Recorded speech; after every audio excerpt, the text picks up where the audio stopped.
Bienvenue à Ciné-Histoire spéciale Critérion. Et cette semaine, on a de la grosse visite. En fait, notre ami Antoine Gauthier-Trépanier. Salut Antoine, ça va bien? Oui, très bien, vous? Ouais, ben oui, ça va super bien. Ça faisait longtemps qu'on t'avait pas vu à Ciné-Histoire. Dans le temps, on avait un studio. Hein? Maintenant, on est dans notre bureau. Fait que ça change le mal de place. Puis on bouillonne un petit peu plus là, avec les fenêtres fermées et la porte fermée. Donc c'est magique. Puis cette semaine, on te reçoit parce que au début de la pandémie, tu m'avais dit « Ah, t'as-tu des suggestions de films iraniens? » Ou c'était-tu ça iranien ou c'était comme moyen-orientaux? Je sais pas trop. Moyen-oriental, mais j'étais parti dans un trip de... Juste une semaine de cinéma iranien, en fait, au début de la pandémie. Donc ça ressemblait à ça, mon confinement. Ouais. puis justement, je t'avais suggéré l'œuvre de Kiarostami, Abbas Kiarostami, qui est pas mal avec Jafar Panahi, les deux gros réalisateurs là, iraniens. Puis justement, ben on en profite parce que aujourd'hui on parle de Taste of Cherry, qui est un des probablement le film avec le plus de renommée internationale, de rayonnement international de la carrière de Kiarostami, même s'il est allé tourner en France ou en Italie.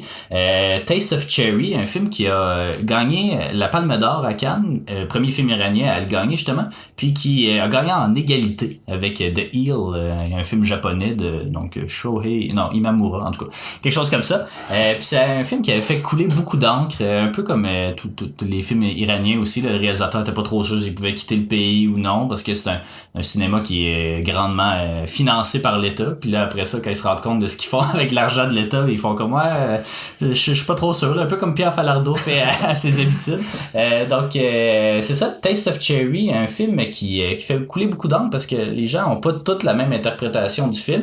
Puis nous trois d'ailleurs, on n'a pas tant non plus la même appréciation du film, donc ça va être très intéressant d'en parler.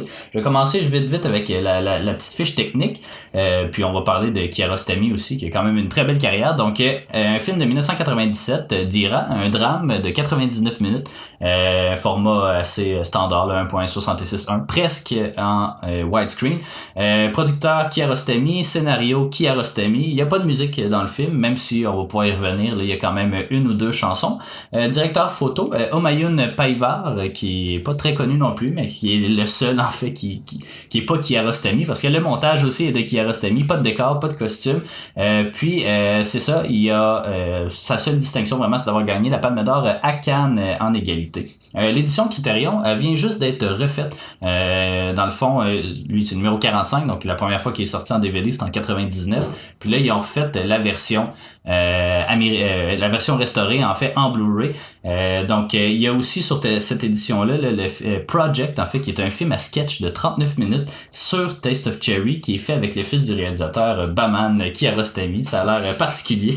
Je sais pas s'il est sur la plateforme de streaming des Critérions. Mais d'ailleurs, je me demandais ça, quand tu l'as vu, là, est-ce qu'il était de belle qualité le film, ou il était un peu... Plus ou moins. Ouais, c'est ça, je pense qu'ils ont updaté la version, parce que je voyais des commentaires de gens qui disaient Crime, il est pas super beau, puis nous on l'écoutait puis il était sublime pour vrai. Là, je pense mais clairement on n'a pas écouté la même version, parce que moi je me souviens qu'au début, c'est le premier commentaire que j'ai fait, je me disais c'est de restauration. Ouais, ben c'est ça, mais parce que moi c'est ça, j'appréhendais ça, puis là je l'écoute puis je suis comme Crime, c'est donc ben beau par rapport à ça s'apparentait presque à quelqu'un qui avait filmé dans un cinéma. Mon Dieu, non, ça, on est loin.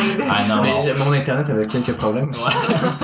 Mais on te montrera des extraits en fait, mais je pense que justement c'est vraiment un bon timing parce qu'il est sorti je pense là le 23 juillet en Blu-ray, donc c'est ça a juste bien à donner.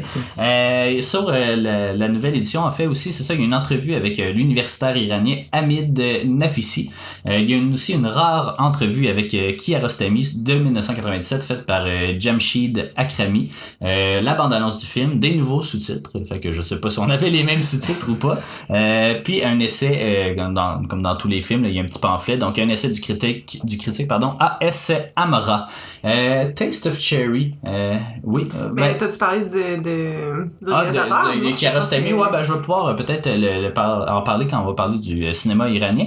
Mais Taste of Cherry, c'est comme... De quoi ça parle? Ouais, mais c'est ça. C'est comme dur à décrire, puis en même temps trop simple à décrire. Là. Grossièrement, c'est pas mal un homme qui cherche quelqu'un d'autre pour l'aider à, disons... à se suicider, là, on va le dire. Ouais, mais il veut pas nécessairement de l'aide pour se faire tuer. Il veut juste comme lui-même se suicider en prenant des pilules pour le sommeil. Je sais pas trop quoi. On peut dire qu'il essaie de se convaincre ou de se faire convaincre de pas le faire. Comme, parce que c'est ça, il demande aux gens, en fait, voici mon trou, le trou que j'ai creusé. Donc, si vous revenez demain matin, puis si je suis pas mort, ben aidez-moi à sortir du trou. Si je suis mort, ben enterrez-moi. Donc, puis il cherche quelqu'un pour l'aider à faire ça. Le problème, c'est que le suicide est pas très bien vu, même très mal vu en Iran, mais dans les pays musulmans en général, ben même dans les pays encore ici, là, catholiques ou n'importe quelle religion. Donc, ça ressemble à ça. Hein? Puis c'est un long film méditatif, disons, philosophique sur la vie, la mort, surtout la mort, en fait.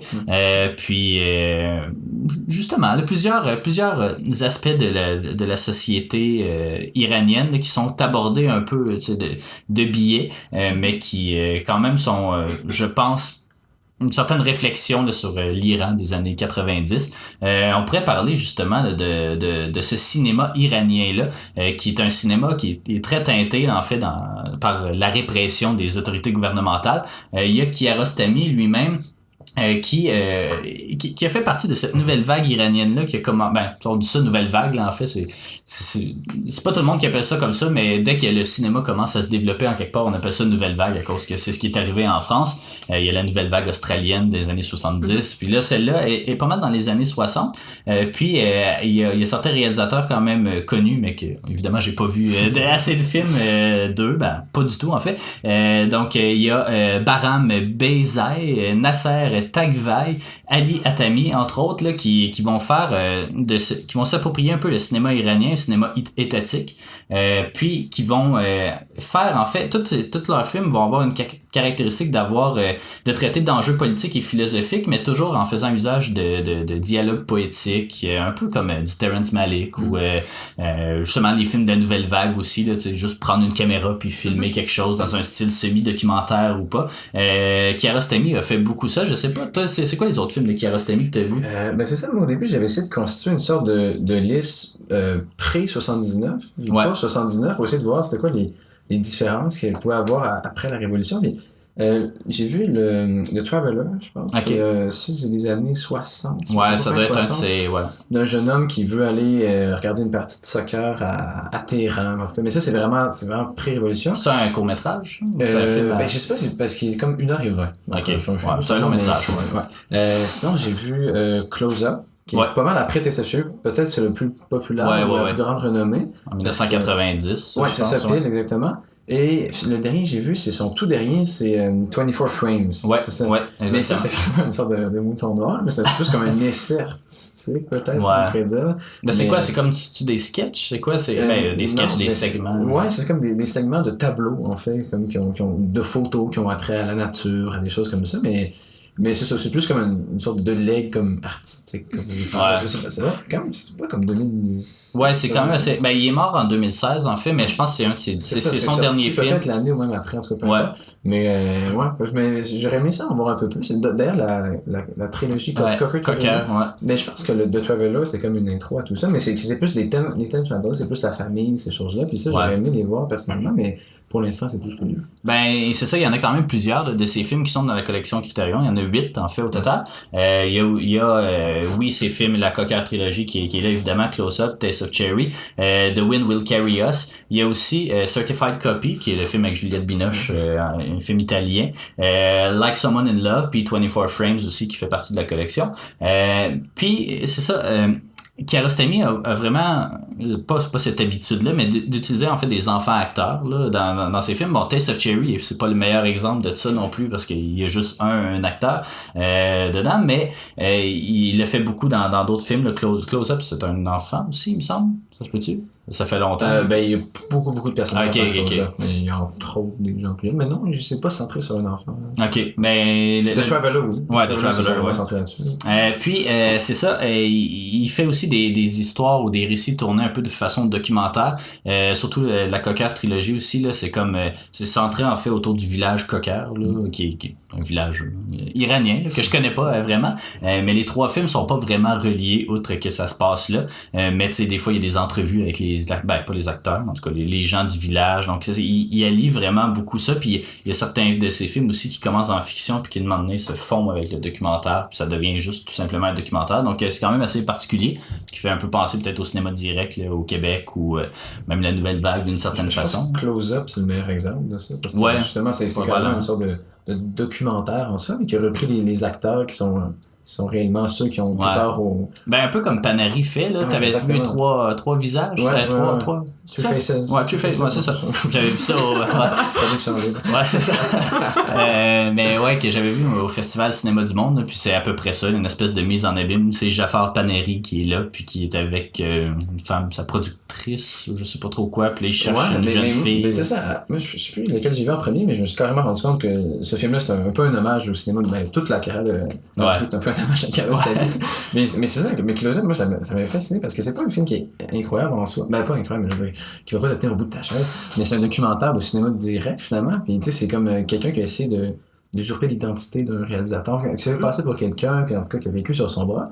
Et là, il y a eu un procès, il y a eu des gens qui ont copié d'années de prison.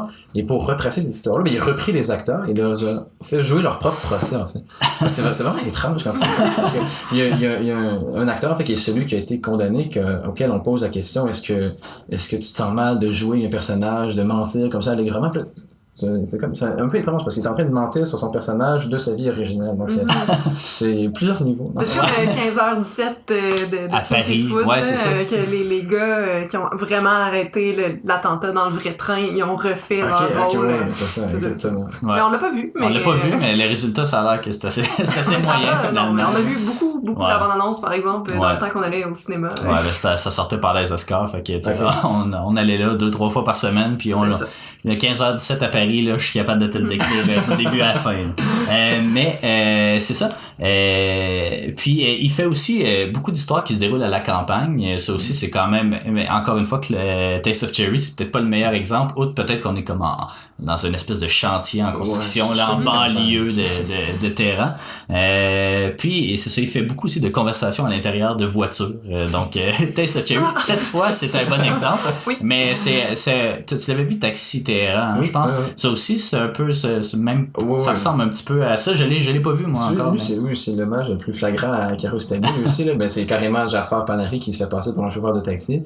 Et il embarque quelques personnes qui se veulent être comme un peu... typique du genre de personnes qu'on peut retrouver en Iran aujourd'hui. C'est une vieille bonne femme qui chiale contre le régime, un monsieur qui est un peu un bandit carrément qui prend sa voiture.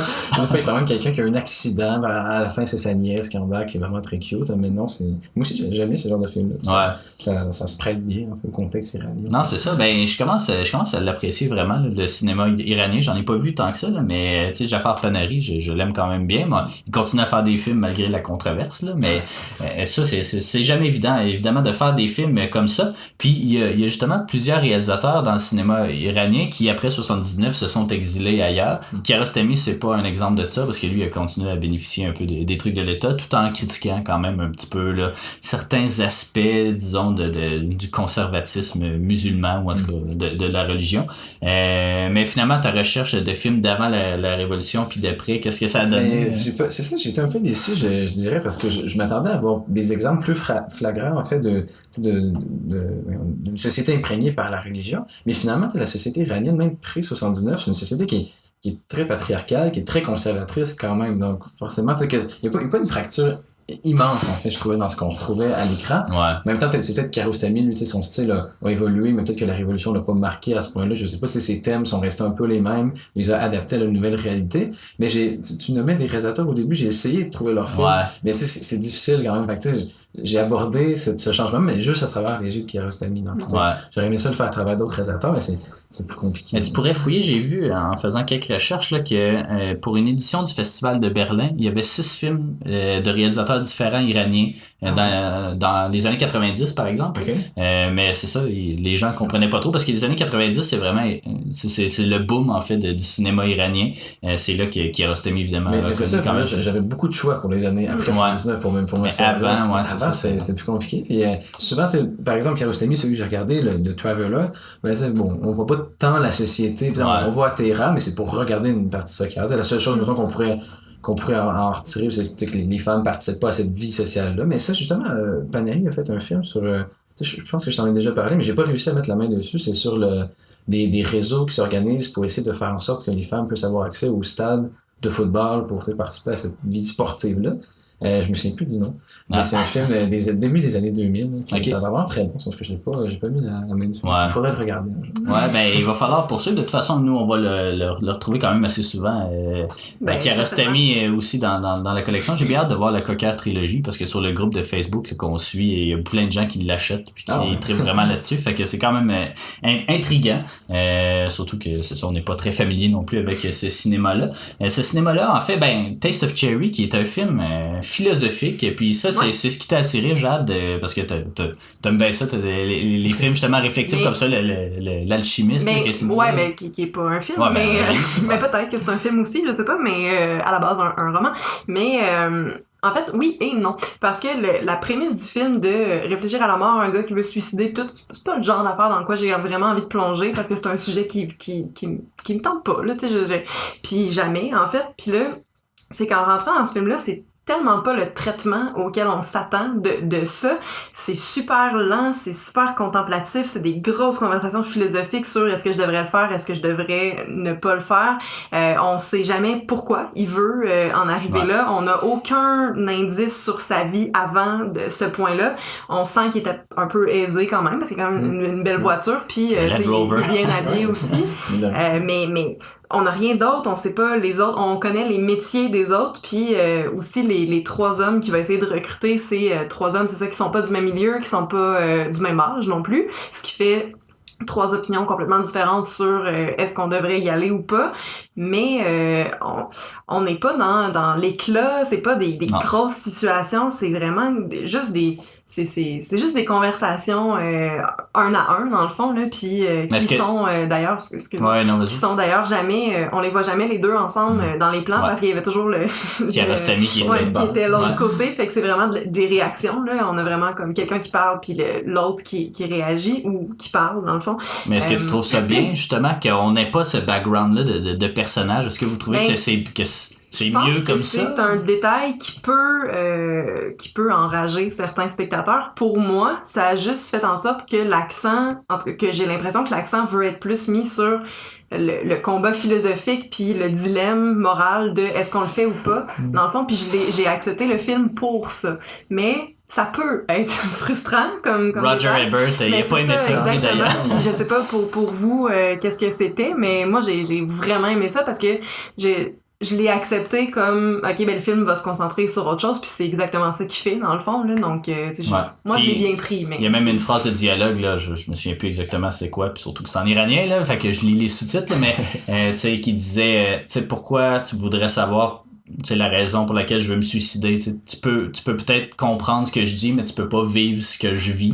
Fait que c'est un peu ça. Puis moi aussi, dans les films, là, on dirait que c'est peut-être le cinéma hollywoodien là, qui nous a habitués à ça, mais tu sais, à nous donner toutes les clés pour comprendre un film. Ça, lui, c'est absolument pas. Là, on est comme des espèces d'enfants gâtés au cinéma. On veut tout avoir. Ouais, mais c'est ça. Puis tu sais, c'est vraiment le cinéma international qui, lui, il s'en contrefou de donner toutes les clés. Puis tu sais, il veut vraiment te pousser à réfléchir. Tu sais, Tarkovsky, mettons, c'est beaucoup ça. Même Terrence Malick, là, qui, oui, c'est du cinéma américain, mais tu sais, c'est très out of the box, là. Il donne jamais vraiment des clés, il donne des phrases sur lesquelles réfléchir, puis tu fais ça de ton bord. Mais, tu sais, moi, j'haïs ça dans un film où, tu sais, t'arrives, puis que, oui, t'as toutes les clés, mais tu sais que mettons, je vais prendre à l'inverse, là, Alphaville, là, t'arrives dans cet univers-là qui est comme un espèce de sci-fi, mais qu'il n'y a pas de décor de sci-fi ou rien, puis il t'explique jamais c'est quoi l'univers. Puis je trouve ça bien parce que dans la vie de tous les jours, tu sais, si tu veux faire un film qui s'apparente à du documentaire, quelque chose comme ça, tu sais, je vais pas dire ça va pas bien aujourd'hui à mon travail à la radio, tu sais, vous prenez, on prend pour acquis qu'on connaît déjà nos vies, puis tu sais, le cinéma c'est pas mal juste comme une tranche de vie, tu sais, pas de 1h30, mais tu sais, une tranche de vie, puis on s'explique pas dans la vie de tous les jours, tu sais, tous les référents qu'il faudrait avoir, fait que ça, c'est pour ça que j'ai bien aimé cet aspect-là, disons, du film, que comme, oui, on détourne le débat vers vraiment, pas nécessairement pour ou contre le suicide, mais comme, tu sais, juste avoir cette réflexion-là, puis qu'on sache pas, tu sais, pourquoi. Peut-être qu'il veut se suicider parce qu'il aime juste pas sa vie, mais peut-être qu'il est comme, peut-être qu'il, je sais pas, il a perdu sa job, peut-être qu'il... Mais je comprends. Moi aussi, j'étais très à l'aise avec le fait qu'on n'avait pas toutes les clés de compréhension. Puis, en fait, même le fait qu'on connaisse pas le personnage, puis qu'au fond, ça m'intéressait pas. Parce que je me disais, bon, mais le personnage, comme on en sait strictement rien sur son background, mais c'est qu'on le prend plus pour ce qu'il représente. Pour ce qu'il représente pour la société iranienne. Dans le contexte, c'est un peu, peut-être justement, il représente peut-être un mal-être de cette société-là en soi. Donc, peu importe c'est quoi son background, c'est ça qu'il veut nous démontrer. Mais tu sais, justement, moi, oui, c'est un film sur le suicide. Puis le suicide, c'est quand même quelque chose qui revient, je dirais pas souvent, mais tu sais, pour le peu géré en cinéma iranien, ça revient parfois, peut-être un petit peu trop, finalement.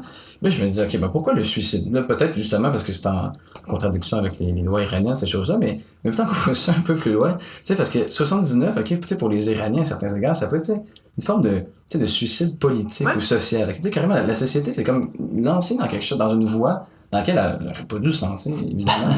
mais tu sais, l'Iran, malheureusement, ils ont un peu subi les arts des Britanniques, des choses comme ça. Ils ont subi, mais c'est une société qui est magnifique, sur le plan philosophique, artistique, sur la langue, c'est une richesse incroyable. C'est ça, c'est une des sociétés qui a le plus gros patrimoine historique. Peu importe, c'est la Perse, là, c'est pas juste l'Iran. Il y a un bagage culturel magnifique. Puis là, moi, être quelqu'un dans cette société-là, Kiarostami, qui la voit évoluer, ben, moi, je percevrais cette société comme une société qui s'est suicidée, au fond, en 79.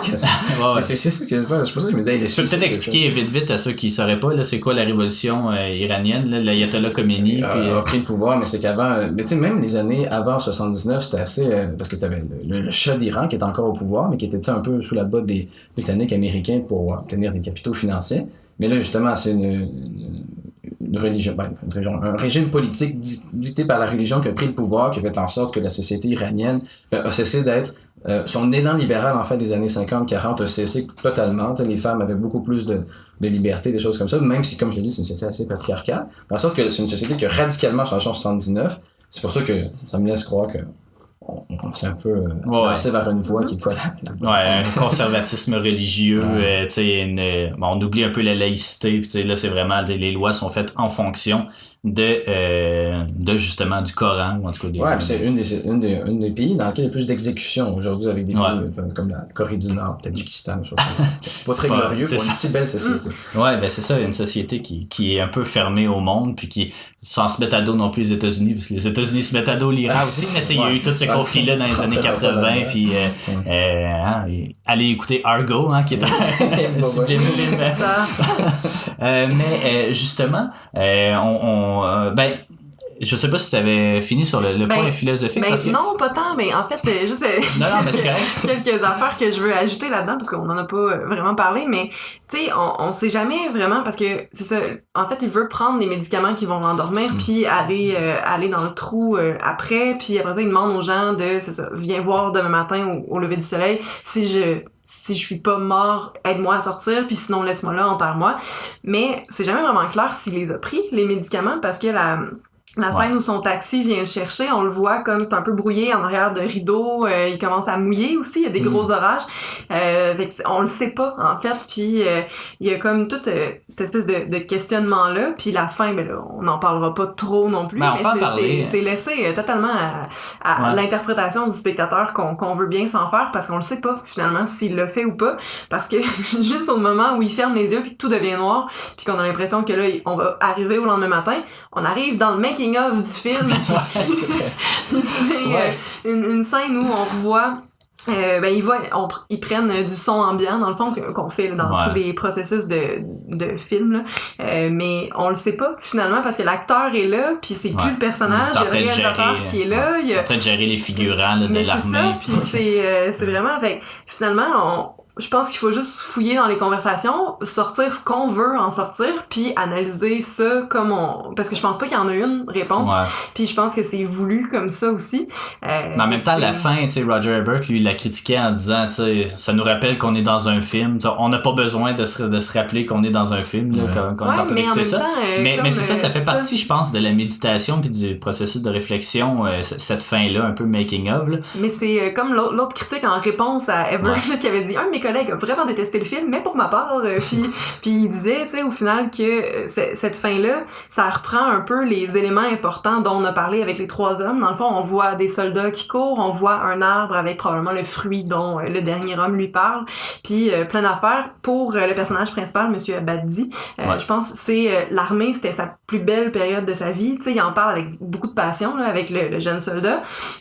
Puis c'est que là, il nous remonte comme tout ce qui a marqué les hommes qu'on voit dans le film, comme quoi la vie c'est aussi ça, tu sais, dans le fond, parce que tout le film se concentre vraiment sur la mort, en fait, beaucoup plus que la vie.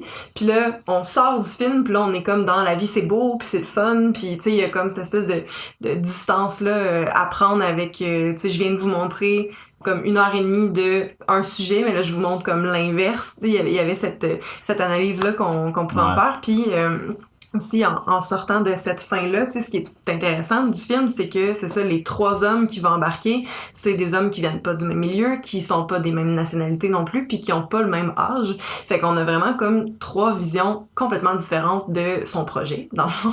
Ouais. Puis, tu sais, le premier, c'est c'est ça, on peut peut-être parler des 3 personnages parce qu'au début, il y en a comme 1 ou 2 qui essaient d'embarquer puis ça marche pas. Il y en a un qui pense qu'il veut faire des attouchements ou en tout cas qui veut avoir du sexe avec. Le deuxième, c'est pas trop clair puis fait juste finalement s'en aller. Puis là, après ça, on rentre dans les 3. Donc, le premier, c'est ça, c'est un jeune dans l'armée. Un adolescent dans l'armée, en tout cas. 18-19 ans, un jeune là, dans l'armée, qui, tu sais, je l'ai vraiment... Lui, ça a été vraiment rapide, là. Il a vu le trou, puis il est parti en courant, littéralement, pour aller à l'armée, puis il courait en dessous, parce qu'il était en retard, puis tout. Mais, tu sais, c'est ça, il est dans l'armée, il est habitué de recevoir des ordres, il est habitué de pas se remettre en question, vraiment. Il fait ce qu'on lui dit de faire, puis en même temps, il est tellement jeune, il a la vie au complet devant lui. Fait que j'ai l'impression que pour lui, c'est pas une option tant que ça de finir ça puis de pas, tu sais, c'est ta gueule puis continue, tu sais, au final c'est ça là, mais il comprend pas puis tu sais il essaie même pas non plus un peu de désamorcer, de faire comme de le raisonner, c'est ça, pourquoi tu veux faire ça, tu devrais pas, non, tu sais, lui il est juste comme non je le ferai pas, puis il est comme mais là je te donne 200 000 je sais pas quelle devise là, puis là il est comme non là je sais pas trop, puis tu sais c'est un Kurde aussi, donc en fait les Kurdes c'est comme une nation, disons, c'est pas un pays, mais ça regroupe comme une nation qui s'étend sur 4 pays. C'est l'Irak, l'Iran, la Turquie. Fait que tu sais c'est pas nécessairement un outsider, mais tu sais, ils sont quand même moins bien vus, là, les Kurdes. En tout cas, ben, je sais pas pour en Iran, mais mettons, en Turquie, c'est pas très bien vu, là. Fait que c'est un Kurde, justement, dans l'armée. Il est plus ou moins à sa place, tu sais, il aime ça, l'armée, mais il est encore tout jeune, il a de la misère à en parler, puis faire comme, alors que M. Badi lui raconte, c'était le fun, tu sais, il compte avec moi les mesures, ou je sais pas quoi de l'armée, tu sais, lui, il est comme plus gêné. Fait que c'était vraiment pas le prospect idéal, en fait, pour cette mission-là. Puis surtout quand il s'en va en courant. Le deuxième, en fait, c'est... Le deuxième, c'est un séminariste, donc qu'on associe plus là, à la religion, dans le fond, qui est un peu plus vieux que le premier, mais pas vieux non plus, peut-être trentaine, fin vingtaine, mais tu sais, là... Pour vrai, je pense que le clash il est là, le fait que pour lui la religion est vraiment importante, puis là ça se fait juste pas, c'est un péché, puis on peut pas, puis tu sais, oui, il y a des raisons à la mort, mais c'est pas toi qui devrais vraiment choisir quand, puis tu devrais juste laisser les choses arriver, puis tout ça. Fait il y a comme cette espèce de clivage là entre les deux perceptions dans le fond, puis là il y a juste pas de débat là. Il y a pas de débat, mais en même temps, tu sais, monsieur Badi à un moment donné, il dit mais tu sais, si en continuant à vivre, je crée des péchés, ou en tout cas je fais du mal aux autres personnes, c'est pas mieux si je m'enlève la vie. Puis là il sait pas trop quoi dire là. Il est comme c'est vrai que ça serait mal de faire ça, mais tu peux pas, selon le Coran, te suicider, donc fais-les pas. Puis lui, encore une fois, c'est un Afghan. C'est un étudiant aussi. C'est un étudiant. Il a pas fini, c'est ça, il est pas fini, il est encore en pleine étude, mais c'est un Afghan lui aussi qui est arrivé en Iran un peu comme peut-être pas comme les Kurdes, mais en tout cas à cause de la guerre, puis qui se retrouve, tu sais, il est là en vacances en fait, lui il y a pas tant d'enjeux non plus, mais c'est ça, c'est vraiment, je pense, de Kiarostami, c'était vraiment comme pour aborder l'aspect religieux là, qui a inclus ce personnage-là. Puis c'est... je sais pas si c'est mon bout préféré, là, parce que le troisième intervenant est quand même assez... très intéressant. Moi, j'aimais bien le troisième. Il était très bien, mais tu sais, ça, je trouvais que c'était justement une bonne... Pas nécessairement une critique, mais Kiarostami essaie de montrer les contradictions un peu du discours religieux, qui est aussi le discours de l'État, veut pas. Puis, tu sais, c'est la seule vraie figure d'autorité, parce que, tu sais, t'as l'armée, mais comme... Je pense que le service militaire doit être obligatoire, là, fait que, tu sais, c'est comme... le service militaire obligatoire, parce que dans tous ceux que j'ai rencontrés qui avaient ça, tu sais, c'était un peu comme le party, là. Il n'y a plus vraiment de guerre non plus, mais tu sais, ils font ça 2 ans, puis après ça, ils quittent, puis ça finit là. Nous, on connaît pas ça, mais j'avais un ami qui était israélien, justement, puis lui, il était dans l'armée, même chose en Norvège aussi, le service militaire est obligatoire, donc, tu sais, c'est ça.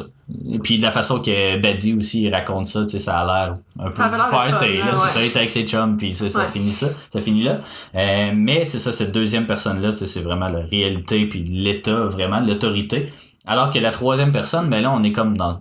C'est une personne plus âgée. Mais c'est ça, un taxidermiste. Un taxidermiste qui est habitué de voir la mort de près, qui remet de la vie dans la mort. Tu sais, il y a ça aussi qui est son métier, mais aussi il a déjà essayé de se suicider.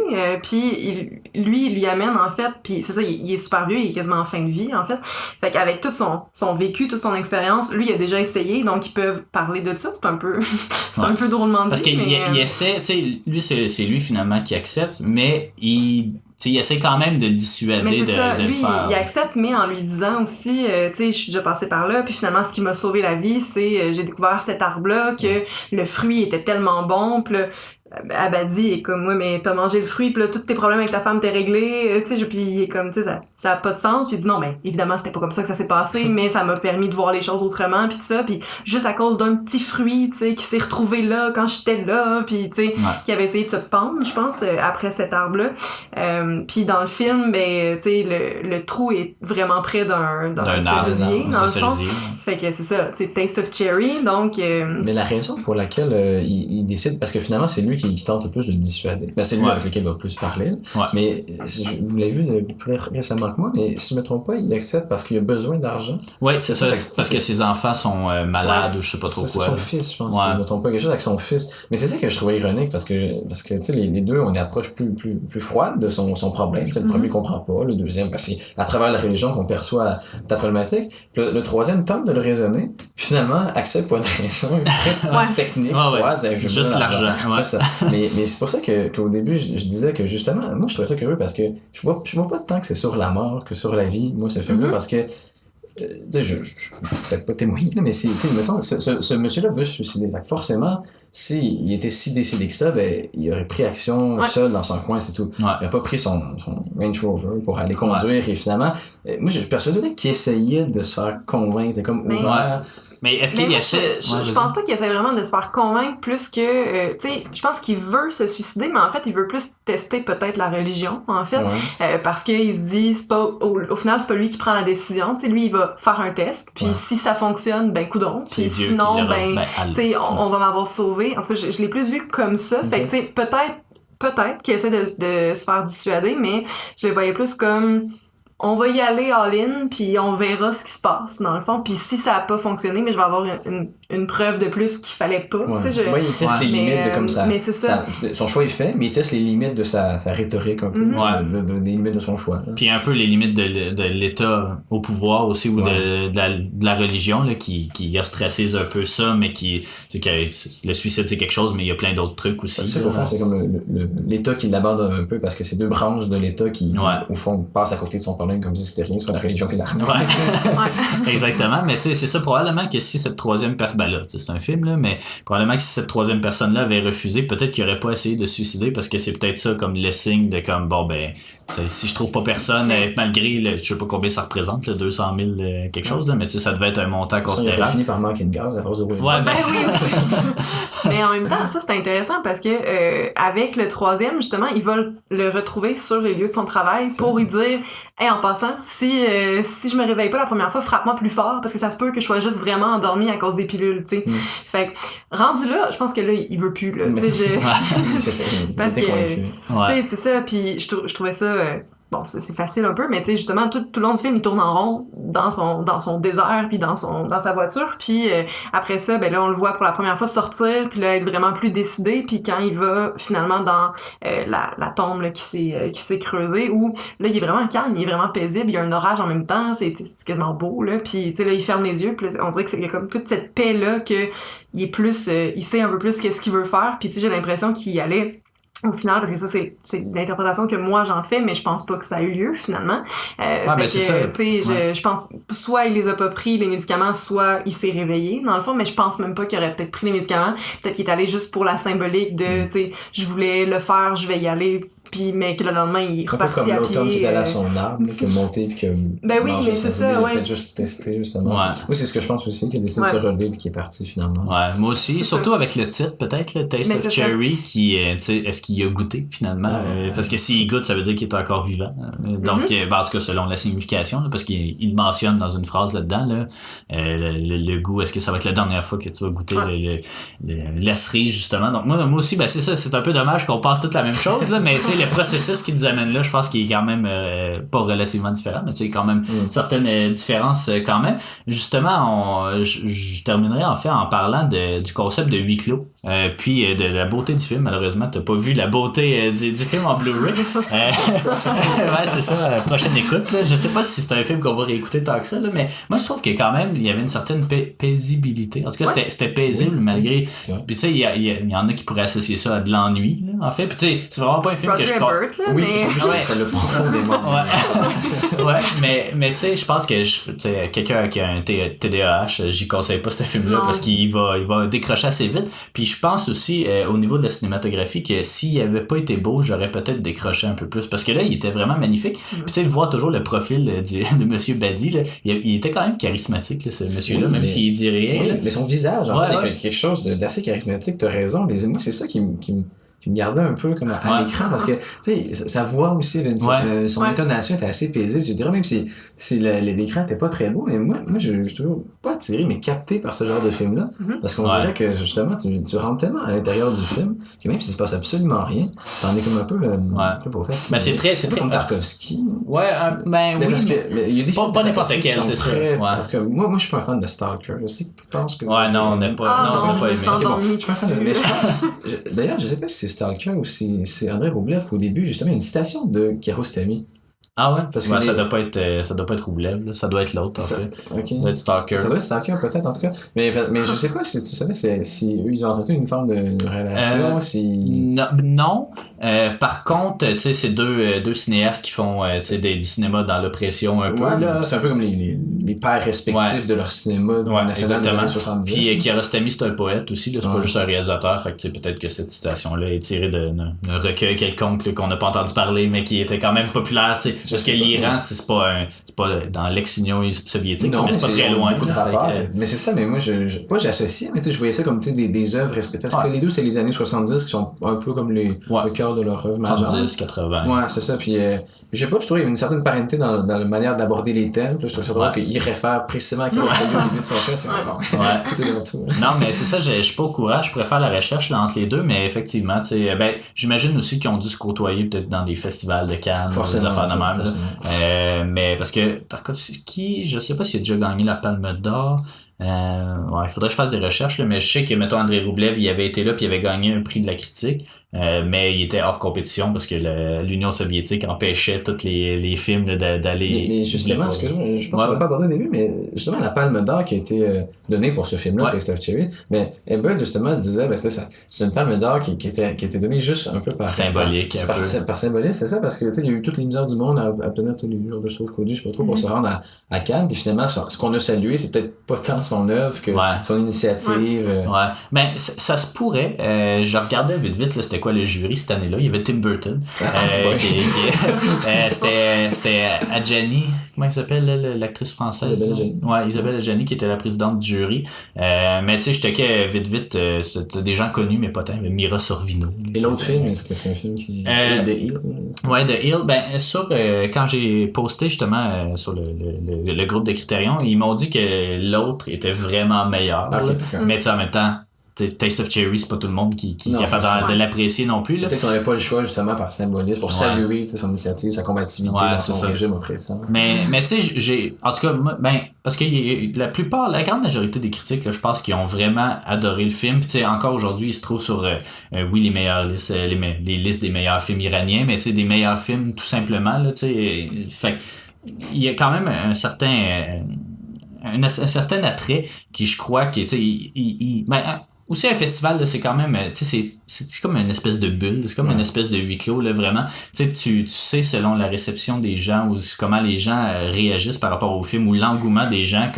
C'est rare qu'il y ait des grosses surprises dans des festivals, là. Des fois ça arrive, là, mais pour en avoir vécu quelques-uns, c'est vraiment comme, c'est juste un petit groupe de gens au final qui décident ça, puis c'est des gens, mettons s'il y avait Clint Eastwood, puis des gens un peu plus conservateurs, ben, probablement que c'est pas ce film-là qui aurait gagné, mais tu sais, il y en a quand même très peu de conservateurs dans ce domaine-là au cinéma, mais tu sais c'est ça, un festival, c'est pas comme les Oscars où là c'est vraiment comme des votes qui sont compilés, puis ok oui ou non, je pense pas qu'il ait été nominé à un Oscar non plus, fait que c'est toujours particulier, c'est un honneur qu'il faut faire attention quand même, mais effectivement je trouve qu'il est plus symbolique, un peu comme La vie d'Adèle, la Palme d'Or a été remis non pas au réalisateur mais aux 2 actrices pour un peu protester les méthodes de tournage, fait que tu sais c'est un peu particulier, mais j'ai pas vu The Hill. Je crois qu'il fait partie de la collection, par exemple. En tout cas, le réalisateur, il y a plusieurs films.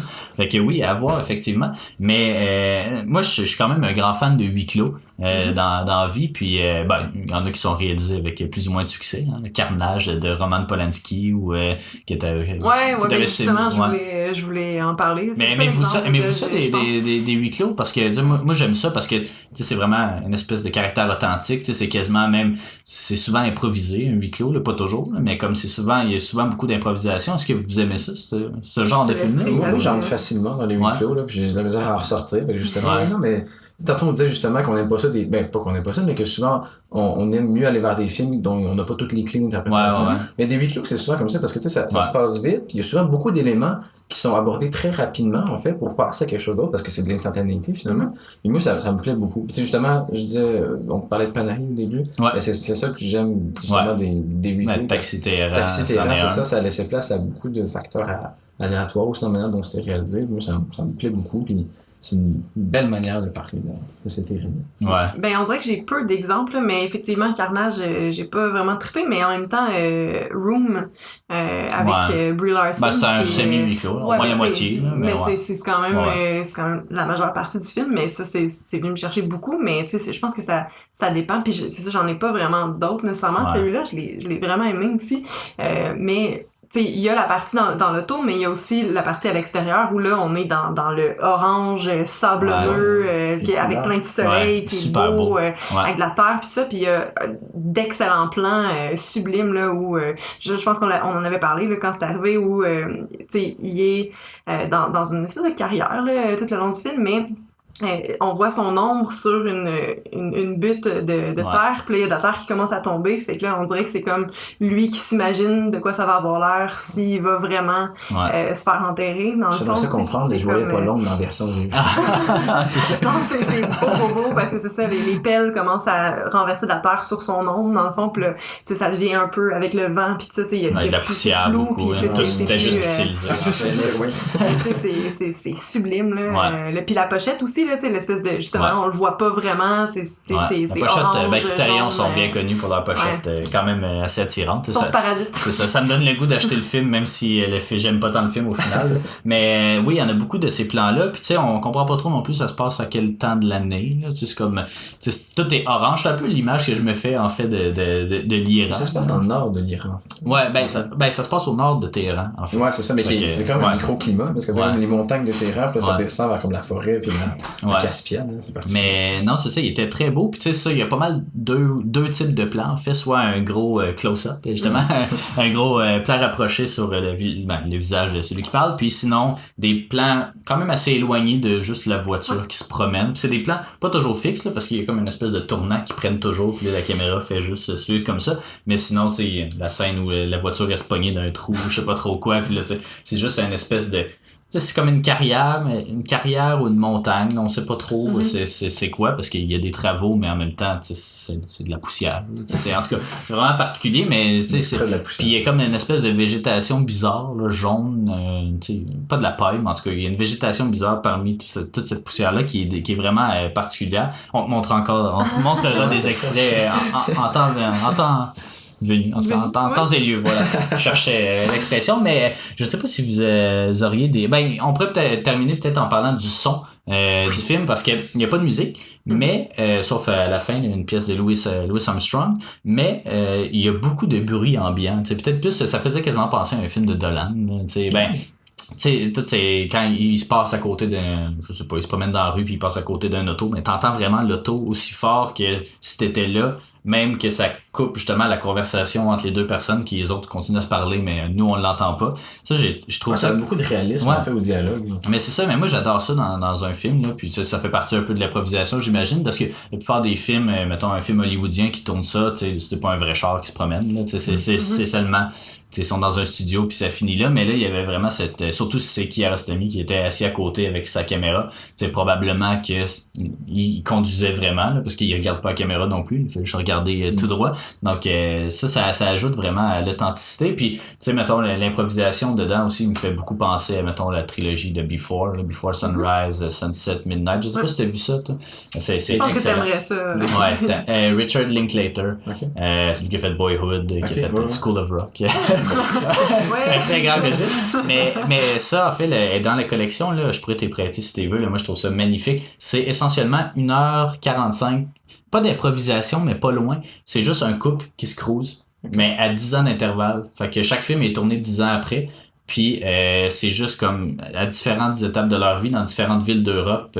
Puis ils font juste marcher dans les rues, puis ils jasent sur l'amour, sur le couple, tu sais, c'est quoi leur vision du couple et tout. Puis tu sais, ça, c'est le film le plus authentique pour vrai là, que je vois, parce que il y a rien qui a l'air stagé, puis c'est Ethan Hawke et puis Julie Delpy, puis c'est vraiment ces deux-là avec Richard Linklater qui s'assoient puis qui écrivent le scénario ou qui écrivent mettons les idées qu'ils veulent aborder, puis lui il fait juste les suivre avec la caméra pendant 1h30. Le premier il se passe à Vienne, le deuxième à Paris, puis le troisième en Grèce, là, je me souviens plus exactement, mais moi ça c'est un chef-d'œuvre je trouve de néo-réalisme, ben pas nécessairement de néo-réalisme, mais c'est sublime pour vrai, puis ça me fait beaucoup penser à ça, parce que tu sais c'est le genre de film que si quelqu'un se trompe dans sa ligne ou qu'il se met à tousser en plein milieu, mais il arrête pas, là, ça continue, puis c'est comme dans la vraie vie au final, là, on hésite, mettons je fais de la radio, mais si j'hésite en même temps, ben, je le coupe pas au montage, ça fait partie de la game, puis moi j'adore ces films-là, c'est pas aseptisé comme le cinéma hollywoodien. Il y a certains films qui peuvent se prêter à ça, mettons un film de Terrence Malick où là,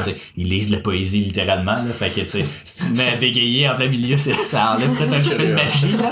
mais tu sais, moi j'adore ce niveau de réalisme-là qui en choque plusieurs. Mais moi, en tout cas, ça vient me chercher profondément. Je sais pas si vous auriez d'autres choses à rajouter sur Taste of Cherry avant de passer. Peut-être on donne toujours une note au film sur 10. Là, fait que tu peux penser à ça pendant que nous, on le fait. Ben vas-y. Je peux y aller en premier. Oui, ben sans surprise. Là, c'est un film qui est venu me chercher beaucoup. Tu disais en introduction Alchimiste, mais tu sais, faut dire que L'Alchimiste, je l'ai lu à une période creuse là, de ma vie, puis tu sais j'ai vu le fabuleux dessin d'Amélie Poulain au même moment à peu près là. Fait que c'est comme toutes des affaires qui ont comme aidé là, tu sais, fait que c'est à peu près la même signification que je donne à ce film-là, tu sais, c'est des belles réflexions qui font du bien. En fait, j'étais tellement, tu parlais de atmosphère paisible, là, mais je trouve que ça paraît beaucoup dans le film, puis c'est doux, on est bien, puis tu sais, comme If Beale Street Could Talk, ou Call Me By Your Name, mais quoi que ça c'est un petit peu différent, mais tu sais cette atmosphère-là qui est comme... Mais Beale Street, c'est pas compliqué, je pleurais à chaque fois que les deux étaient ensemble dans une scène, là, c'était ben trop beau tout le temps, puis je pense que c'est le seul film qui m'a fait ça, je pleure beaucoup dans les films. Mais celui-là, c'était juste hallucinant, sauf que c'est un film qui c'est ça qui fait du bien puis qui porte des belles réflexions aussi. Puis je disais quand on le regardait que choisir mettons ça ou Seven Seal ou Andrei Roublev ou tu sais pour parler de la vie puis de la place de la mort puis tout ça, j'aime vraiment mieux celui-là, qui se passe pas plus de choses que les deux autres, mettons, mais qui, pour moi, résonne mieux, peut-être, là, fait que, tu sais, c'est pas le cas de tout le monde, je sais que c'est un 50-50, là, je pense que c'est assez divisé, là, mais, en tout cas, en ce qui me concerne, c'est vraiment très efficace, puis c'est ça fait du bien, là. Ça rappelle, pour ceux qui l'auront lu, The Book of Awesome de Neil Parisha, qui est comme juste à peu près... Passé positif. Mais c'est ça, tu sais, comme, quand t'es un enfant pis qu'il y a le kids table pis que là t'as tous les adultes qui mangent à côté pis tous les enfants mangent à côté. C'est awesome! Mais c'est ça, j'en ai 2 livres de même. C'est juste des faits, tu sais. C'est ça, c'est le genre d'affaire qui, pour moi, qui marche vraiment bien. Donc, je vais y aller avec un excellent 8 pour moi. Mais pour ma part, moi, j'ai presque tendance... j'aimerais ça y donner 8. Par contre, la fin, tu sais, malgré les 2 analyses que j'ai lues là, sur, mettons, le behind the scene, c'est un court moment, mais que je trouve qui est tellement superflu. Tu sais, j'ai pas adhéré, je trouve, à la vision. Je suis plus du côté de Ebert, de comme on veut nous rappeler que c'est un film. Tu sais, j'ai l'impression qu'on veut nous rappeler plus de choses que ça, que c'est un film, mais en tout cas moi ça m'a comme un peu laissé sur ma faim. J'aurais aimé que ça se termine juste avec lui qui est dans la tombe, puis tu sais, une fin qui laisse à l'interprétation. Ce behind the scene là a vraiment comme nuit un peu à mon appréciation finale du film, parce que j'avais pas le sentiment du devoir accompli, tu sais, en tout cas. Fait que pour moi, je vais lui donner un 7, mais qui est très très proche d'un 8. Pour moi, j'aimerais ça lui donner un 8. Peut-être quand je vais le réécouter, ça va changer, mais je vais y aller avec un 7 sur 10 pour ma part. Et toi, t'es-tu fait une tête sur l'idée? Oui, absolument. Mais moi, c'est une note évolutive, parce que initialement, je lui donnerais un 6. D'une part, un 6 teinté par l'expérience négative de la qualité. C'est ça qui a un peu nuit, je vous avouerai, au début, mais qui a évolué, parce que comme je vous disais, c'est le premier film de Kiarostami que j'ai vu. Ouais. Et donc, suite à mon expérience avec Close Up, avec Traveler, etc., ben, ça fait généralement en moi, justement, d'une part, la pensée de Kiarostami, que je trouve super intéressante. Au début, j'avais de la difficulté à comprendre c'est quoi les thématiques qu'il essayait d'exposer dans son film. Puis après ça, j'ai compris comment ça s'enracinait dans l'histoire de son œuvre, etc. Et dans la perspective de le voir dans une qualité supérieure, ça devient un 7. Ça devient un 7 parce que c'est un film, mais aussi que j'ai apprécié parce que je l'ai regardé pendant le confinement, au début du confinement. D'un point de vue personnel, le confinement m'a fait du bien parce que j'ai pu avancer des projets personnels et j'ai pu justement me lancer dans des projets cinématographiques plus intéressants. Et je sais pas, ça correspondait avec mon ambiance du moment. J'ai pu davantage apprécier ce film-là, donc ça devient un beau set. Donc je pense qu'on vous le conseille tout, là, mais il vaut la peine d'être vu, mais c'est ça. Mais c'est pas pour tout le monde, là, clairement, si vous êtes à la recherche d'action. Non, c'est ça. Mais tu sais, l'interprétation qu'on va en tirer va vraiment dépendre de comme votre rapport je sais pas, aux choses de la vie, disons, là, au niveau d'analyse que vous êtes capable d'en tirer, mais je trouve qu'il vaut quand même une certaine écoute parce que c'est un grand film, à mon avis. Donc, merci beaucoup, Antoine, d'avoir été là cette semaine. On va te rappeler quand on va avoir d'autres films de Kiarostami ou Panari, je crois qu'il est pas encore dans la collection, mais je pense que ça va venir. Peut-être un peu trop jeune, il a juste 50 ans. Fait que, mais non, on a bien hâte de te réinviter, peut-être parler de Tarkovsky aussi éventuellement. Donc, merci beaucoup. Puis au prochain épisode, enfin, on va parler de Most Dangerous Game. C'est ça, un film des années 30, un des plus vieux films qu'on a vu à date dans la collection. Donc, un autre film aussi qui est adapté d'un roman. Donc, on avait parlé d'Oliver Twist, de Great Expectations, puis de Lord of the Flies. Un peu plus tôt, puis c'est ça, il vient compléter ce box set là de Criterion là, sur les grandes adaptations. Donc un film qu'on a bien apprécié, dont on a hâte de vous parler, même s'il n'y a pas grand chose à dire, j'ai l'impression, sur ce film là. Donc c'est un film qui c'est ça, léger là, qui s'exécute. Puis il est court aussi, là, c'est 1 heure. 1 heure 2 minutes là, donc c'est ça, on est à la limite, mais c'est les réalisateurs de King Kong qui ont fait ça, donc le premier King Kong. Donc à suivre au prochain épisode. Donc merci d'avoir été des nôtres, puis on se retrouve la semaine prochaine.